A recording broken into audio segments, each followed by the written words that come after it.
নমস্কার, দেখছেন টিভি9 বাংলা। আপনাদের সঙ্গে রয়েছি আমি তন্নিষ্ঠা। জঙ্গিদের স্লিপার সেল জেলেও বহরমপুর প্রেসিডেন্সি ও বারুইপুর জেলে রয়েছে জেএমবি জঙ্গি সন্দেহে ধৃত প্রায় 40 জন। আর এদের মধ্যে কয়েকজন খাগড়াগড় মামলায় সাজাপ্রাপ্ত, কয়েকজন বাংলাদেশি। জেল বন্দী হয়েও এরা সক্রিয় বলে দাবি গোয়েন্দাদের। অসম ও এ রাজ্য থেকে ধৃত আনসারুল্লাহ সদস্যদের সঙ্গে নিয়মিত যোগ ছিল জেলবন্দি জেএমবি সদস্যদের। জেল থেকে বাইরে থাকা সদস্যদের সঙ্গে যোগাযোগ, সাজিবুল এবং মুস্তাকিমের সঙ্গেও যোগাযোগ জেলবন্দীদের। বহরমপুর জেলে বন্দী এক জেএমবি সদস্য নিয়মিত যোগাযোগ রাখত সাজিবুলের সঙ্গে। জেলবন্দীদের সঙ্গে যোগ ছিল অসম থেকে গ্রেপ্তার নূর ইসলামের। সূত্রের দাবি, অসম থেকে একাধিকবার বাংলায় এসে বৈঠক করেছে নূর। গোয়েন্দাদের দাবি, বাংলাদেশেও একই কায়দায় জেলে নিজেদের সংগঠন চালায় জঙ্গিরা। জেল থেকেই হয় পরিকল্পনা। এভাবেই জেল থেকে বাইরের সদস্যদের সঙ্গে যোগাযোগ করে বাংলাদেশে জেল ভেঙে পালিয়েছিল জেএমবি নেতা সালাউদ্দিন সালেহীন ও জাহিদুল ইসলাম ওরফে খাগড়াগড় কাণ্ডে অভিযুক্ত কাউসার।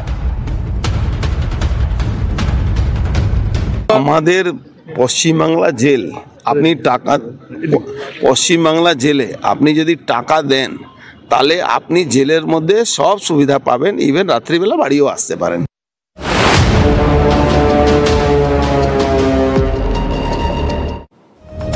অর্থাৎ একটা বিষয় বারবার করে সামনে আসছে, বাংলায় জাল বিস্তারে মরিয়া বাংলাদেশি জঙ্গিরা।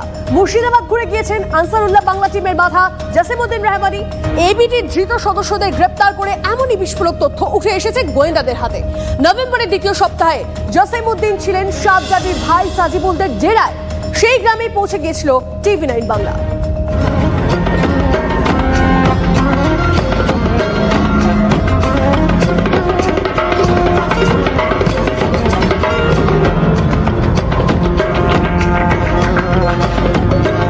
এটা ওসামা বিন লাদেন, আর এই নাকি ছোট লাদেন। আনসারুল্লাহ বাংলা টিমের প্রধান জসিমউদ্দিন রহমানিকে ছোট লাদেন বলেই নাকি ডাকে জঙ্গি সমাজ।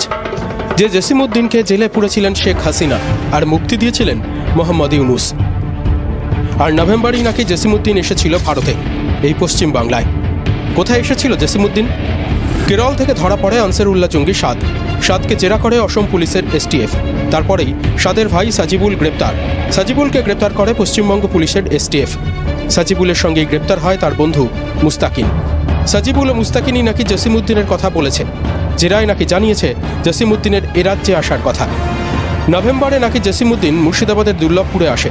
নওদা থানা এলাকার দুর্লভপুরে সাজিবুলের বাড়ি। সেখানেই নাকি কিছুদিন ছিল জসিমউদ্দিন রহমানি। আনসারুল্লাহ বাংলা টিমের প্রধান নাকি দুর্লভপুরে বেশ কিছু বৈঠক করে। জসিমউদ্দিন যে দুর্লভপুরে এসেছিল বলে গোয়েন্দারা জানতে পেরেছেন, সেই দুর্লভপুরে গিয়েছিলেন টিভি9 বাংলার প্রতিনিধি। আমরা এসেছিলাম সজিবুলের গ্রামে। সাজিবুলের বাড়ির সামনে রয়েছি। তার মা আমাদের সঙ্গে কথা বলেন। তিনি যেটা দাবি করছেন, এই ব্যক্তিকে অর্থাৎ জসিমউদ্দিন রহমানি, তাকে তিনি চেনেন না বা তিনি কোনোদিন দেখেননি, এটা তারা দাবি করছেন। জিজ্ঞেস করছে, এটা কি চেনেন? এটা এসেছিল আপনার বাড়ি কোনোদিন? ইনিকে মা নাকি? সাজিবুলের মা? আমদি এসব লোক আমরা চিনিনি, দেখিনি।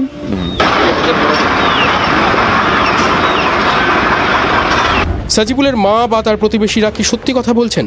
ছেলে ধরা পড়েছে, জঙ্গি সন্দেহে গ্রেপ্তার হয়েছে, তারপর জসিমউদ্দিনকে চিনতে পারলে তো ছেলের গায়ে জঙ্গির স্ট্যাম্প বসে যাবে। কে সত্যি, সাজিবুলের পরিবার নাকি পুলিশের গোয়েন্দারা?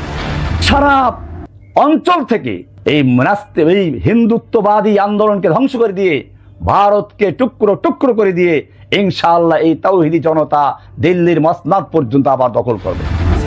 এই যার কথাবার্তা, তাকে মুর্শিদাবাদের দুর্লভপুর চিনতে না পারলেও রাজনীতির লোকেদের তাকে নিয়ে কথা বলতে অসুবিধা হচ্ছে না। জঙ্গিদের সরকার থাকলে তাই হয়তো। মুখোশ মমতা ব্যানার্জি, মুখ হচ্ছে সিদ্দিকুল্লাহ, ফিরাদ, জাভেদ। এটা হচ্ছে আসল সরকার। জসিমউদ্দিন রহমানি এই নামের ভার কতটা জানেন? তিনি সবার কাছে ছোটা লাদেন বলে পরিচিত। বুঝতেই পারছেন কতটা ত্রাসের এই রহমানি। বাংলাদেশের জঙ্গি সংগঠন আনসারুল্লাহ বাংলা টিমের প্রধান। রহমানি আল কায়দা ঘনিষ্ঠ। আগে ধানমন্ডির হাতেমবাগ মসজিদের ইমাম ছিলেন। একাধিক ব্লগার খুনে অভিযুক্ত রহমানি 2013 সালে খুনের অভিযোগে গ্রেপ্তার হয়েছিলেন। ইউনুস সরকার আসার পর জামিনে মুক্ত হয়ে যান রহমানি।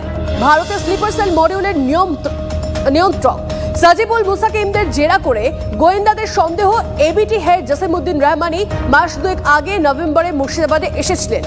শুধু শুধু কি আর বাংলায় এসেছিলেন রহমানি? গোয়েন্দা সূত্রে খবর, জসিমউদ্দিনের উদ্দেশ্য ছিল ধর্মীয় মজলিস কিংবা জমায়েতকে হাতিয়ার করে হিংসা ছড়ানো।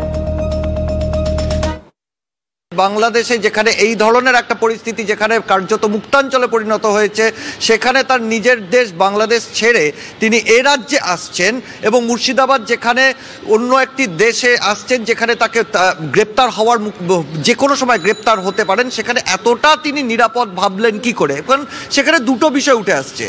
এক, হয় এই যে গোটা এলাকা, যে এলাকায় তিনি এসেছিলেন সাজিবুলের গ্রাম বা তার এলাকা, সেটা তারা নিরাপদ মনে করছেন এবং নিরাপদ মনে করছেন তার কারণ সেখানে তার সাংগঠনিক শক্তি এতটাই বেশি যে তিনি মনে করছেন যে সেখানে গেলে তিনি নিজের যে ডেরা বা নিজের যে সেফ হাউস সেটার মতোই সেফ থাকবেন।